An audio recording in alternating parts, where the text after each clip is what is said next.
Excusez-moi, j'ai pas du tout présenté ma structure. Désolée. Donc la veine du Grand Voyeux, c'est l'association pour la valorisation des espaces nature du Grand Voyeux. Et donc on est surtout connu parce qu'on a contribué à faire préserver une boucle de la Marne qui est la réserve naturelle régionale du Grand Voyeux maintenant, qui a été acquise par la région. Mais depuis 2011, l'agence de l'eau finance 2 postes de techniciens zones humides sur des bassins versants bien déterminés, à savoir le bassin versant de la rivière Ourcq, de la rivière La Thérouanne et une partie de la Marne. Et effectivement, la communauté d'agglomération de Marne et Gondoire a le bassin versant de la Gondoire qui est exclu de notre périmètre d'intervention. Donc se pose un peu la question de qui doit être sollicité dans ce cas-là. De toute façon, Seine-et-Marne Environnement traite tout le département, donc pour tout ce qui est zone humide dans le PLU, c'est eux. Après, c'est vrai que sur la partie terrain, ça sera un peu au cas par cas. Ça nous est arrivé d'intervenir sur certaines communes parce que on était sollicité que on va pas dire non, quoi, à défaut qu'il n'y ait personne. Mais c'est vrai que normalement, on travaille plutôt par bassin hydrographique que par délimitation administrative, quoi. Voilà.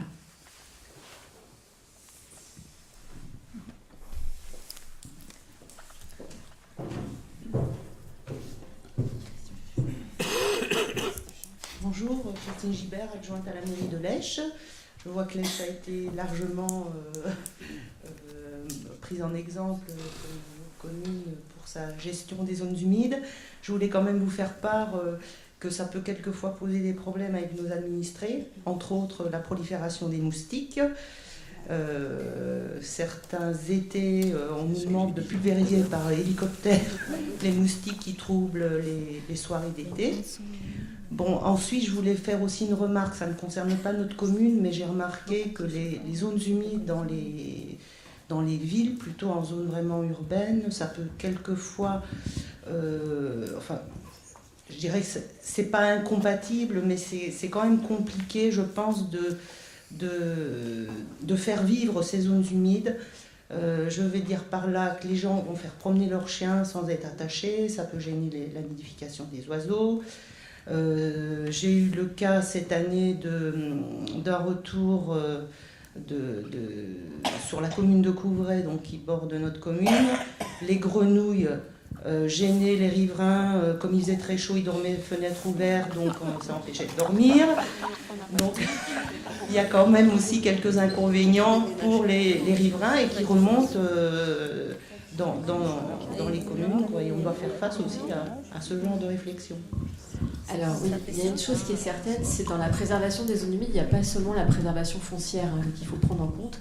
Il y a tout un travail, même préalable, j'ai envie de dire, de communication auprès des administrés. C'est-à-dire que, bien évidemment, on ne va pas assécher une zone humide ou tuer toutes les grenouilles parce que ça gêne quelques personnes de dormir. Pareil pour les moustiques. Bon, je viens de dire en Camargue, les gens, ils y vivent bien, quand même. Bon, il y a des pulvérisations, mais je peux vous dire qu'il y en a un sacré paquet de moustiques. On s'y fait à la terre. Non, ce qui est important de faire comprendre, c'est que souvent, quand il y a, pour le cas des moustiques, une prolifération atypique, anormale, ça peut être aussi un signe de dysfonctionnement de l'environnement. On peut dire, on peut essayer de lutter contre les moustiques en essayant de favoriser les oiseaux insectivores.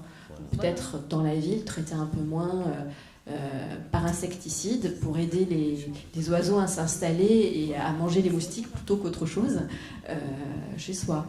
Je pense vraiment qu'il y a un gros travail de communication, j'ai même envie de dire d'éducation en fait, des populations sur l'intérêt des zones humides, sachant qu'en plus en zone urbaine, ces zones humides c'est très souvent pour limiter les risques d'inondation qu'on essaie de préserver, parce que on va se pas se leurrer, le côté biodiversité il est moindre en zone urbaine, donc c'est surtout pour le côté hydrologique qu'on va essayer de les préserver. Et là, il faut faire comprendre aux gens que vous avez le choix entre avoir les pieds dans l'eau ou gagner quelques centimètres qui va faire que vous n'aurez pas à vider votre cave. Voilà, je pense que ça peut être un argument qui peut faire mouche aussi. Voilà.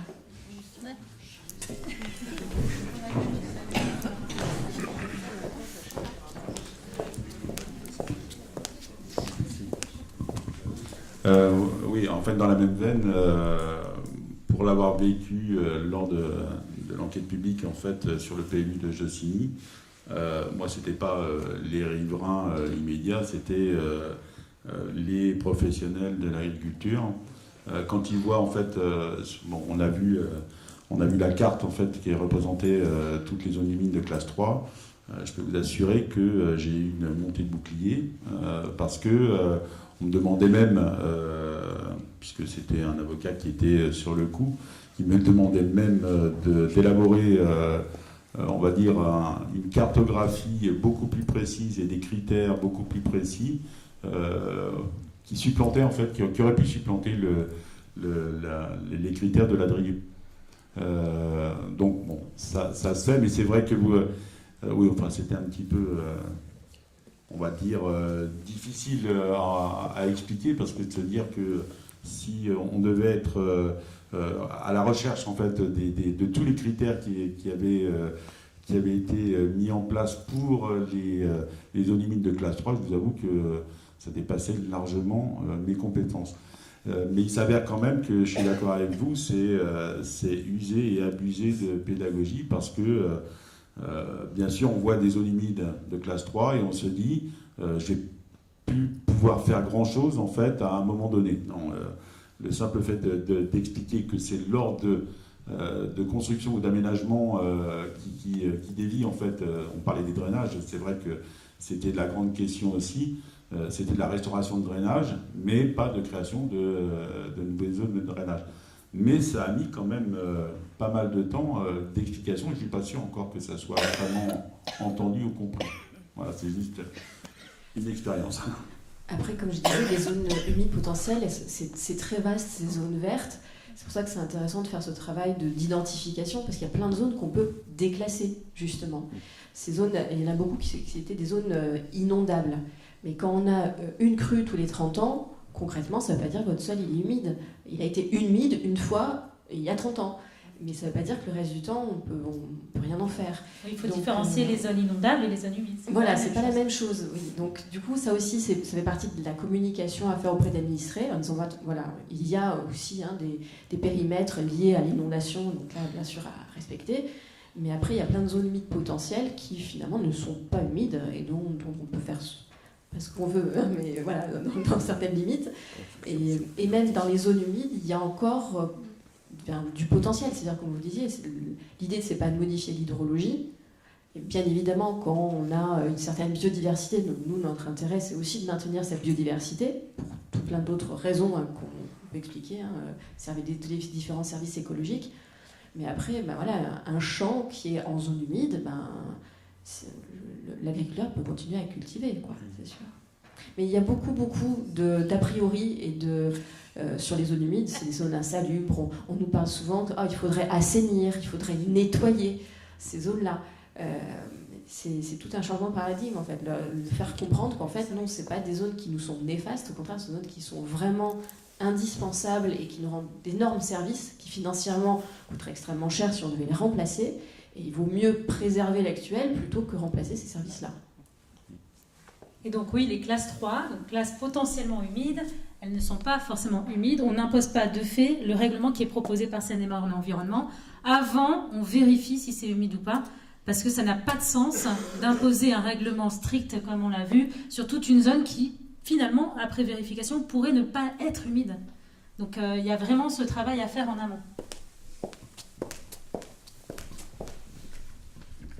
À modérer toutefois, parce que là on réfléchit avec le département et le nouveau plan départemental de l'eau qui va être bientôt signé, avec les inondations qui ont lieu en Seine-et-Marne en 2016.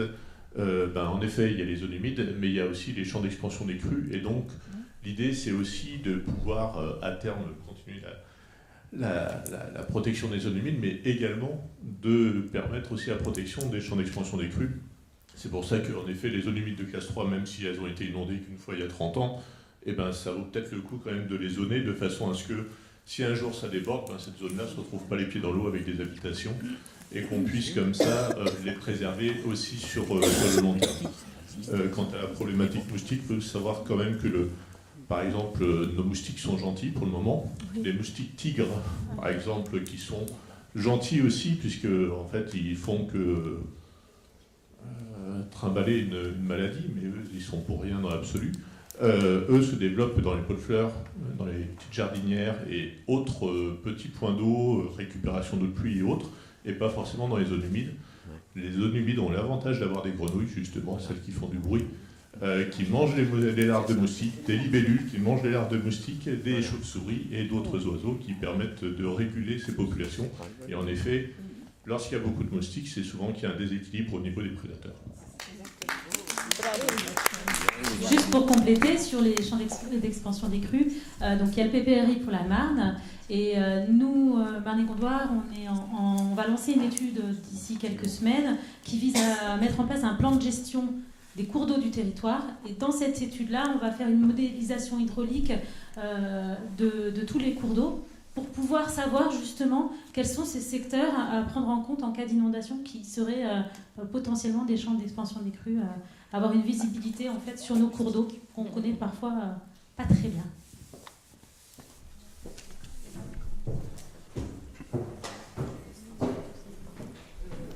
Je pose la question à Laurence, justement au sujet de ces zones de crues, d'expansion des crues. C'est déjà réglementé, on ne peut rien ni construire. Je ne vois pas pourquoi il faudrait encore ajouter la strate zone humide alors qu'il y a déjà énormément de contraintes pour l'urbanisation de ces zones-là. Non ? Si elles sont répertoriées, enfin il y a des cartes qui sont établies, les PLU ont dû en tenir compte pour le zonage, et pour moi, on n'a pas le droit d'y faire de construction. Alors, à ma connaissance, la zone d'expansion des crues, elle existe peut-être pour la Marne, mais pas pour les autres rues.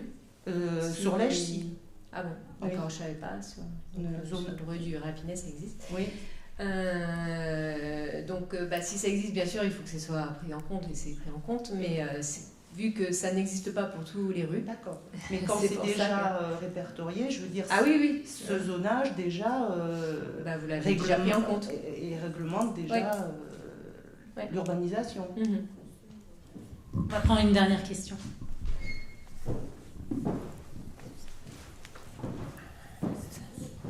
Donc, Sabine Muller de Marne-et-Gondoire, en charge de l'aménagement des zones d'activité.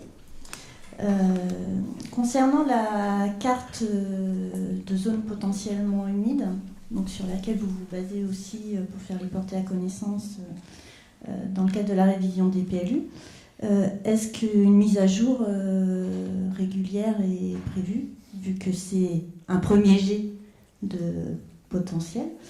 Et est-ce que, notamment pour ça, ou même pour vous porter à connaissance, vous pouvez prendre en considération des études que l'on fait par ailleurs, des études d'impact. On a des AC sur notre secteur avec des études d'impact assez poussées. On a des permis de construire aussi qui font l'objet d'études d'impact avec des inventaires faune-flore quand même assez complets. Est-ce que c'est le genre d'études que vous avez, ou est-ce qu'il faut, à l'occasion notamment des révisions de PLU, que les communes, peut-être, ou Marne-et-Gondoire, fassent un inventaire de ce qui existe pour les compiler et pas refaire des études successives qui pourraient se répéter? Donc ça, c'était une question. Et l'autre chose, on a évoqué les drainages. Est-ce qu'on a une connaissance des drainages existants? Parce que ça, à mon avis, c'est quand même une question fondamentale au niveau des écosystèmes. Et j'avais pas connaissance de demande d'autorisation pour faire des drainages. Est-ce que vous pouvez nous préciser les démarches, s'il y a des démarches officielles à faire quand quelqu'un veut faire un drainage? Alors, pour la question... Ouais, excusez-moi. Pour la question de l'actualisation de la cartographie, non, l'actualisation est faite par la DRIE. Alors je crois que normalement pour tout ce qui est études d'impact sur des projets, l'aménageur renvoie justement les informations à la DRIE pour une future mise à jour qui à ma connaissance n'est pas faite. Après nous on informe la commune des zones qu'on a identifiées comme zones en jeu. Si par exemple sur une ZAC il y avait, on identifie une zone humide potentielle d'après la carte de la DRIE et que vous avez fait une étude d'impact et que dans l'étude d'impact ça montre que c'était pas une zone humide, bien sûr vous déclassez vous déclassez la zone par rapport au zonage qu'on a proposé. Nous, on alerte en fonction de nos connaissances. L'élu, il a la connaissance aussi de son territoire et des études qui ont été menées. Donc, il peut effectivement dire, bah voilà, là, il y a une étude qui a été menée. Ça a été le cas, nous, dans une commune de la Bassée. On a alerté sur une zone à urbaniser en disant, bah voilà, pour nous, c'est humide. L'élu avait fait une étude de terrain. Il a dit, bah non, j'ai l'étude qui justifie que ce n'est pas humide. Donc, il n'y a aucun souci. Nous, on ne demande pas à préserver des zones humides si elles ne le sont pas. Après, à contrario, c'est arrivé aussi que l'élu ait connaissance d'une zone humide que nous, on n'avait pas identifiée d'après les études qu'on avait et qu'il a ajouté cette nouvelle zone humide au plan de zonage. Donc après, voilà, nous, on informe la commune en fonction des données qu'on a. S'il y a d'autres données, notamment liées aux études d'impact, effectivement, on les prend en compte, il n'y a aucun souci.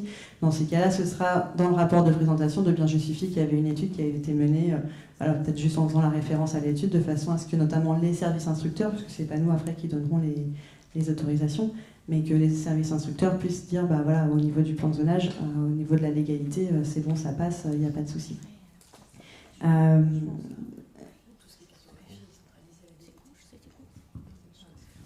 Tout ce qui est cartographie est centralisé en fait à la DDT.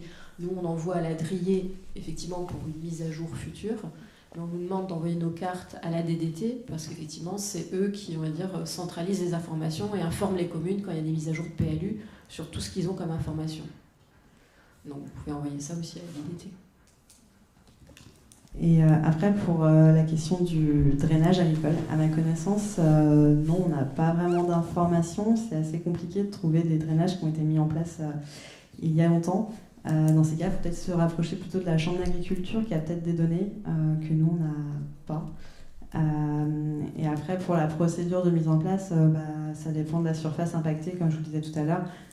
Si c'est sur des zones supérieures à 1000 m², il y aura tout un dossier de déclaration au titre de la loi sur l'eau, et puis au-delà d'un hectare, dossier d'autorisation.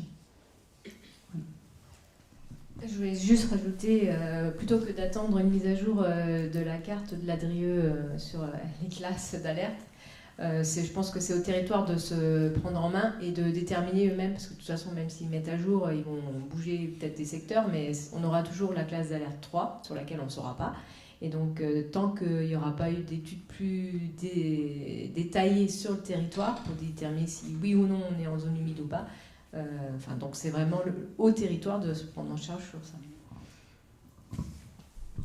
Alors, ce qu'on vous propose là, après ce temps d'échange, c'est une dizaine de minutes de pause. 10 minutes qui vous permettent de regarder un petit peu l'exposition aussi qui a été prêtée ici par Seine-et-Marne Environnement sur les zones humides. Dans l'entrée, c'est la veine du Grand Voyeux qui nous a apporté également une exposition sur les zones humides et les mares. Donc vous pouvez en prendre connaissance maintenant ou après le repas, de toute façon. Donc 10 minutes, parce qu'on a pris du retard et qu'il y a plein de choses encore très intéressantes.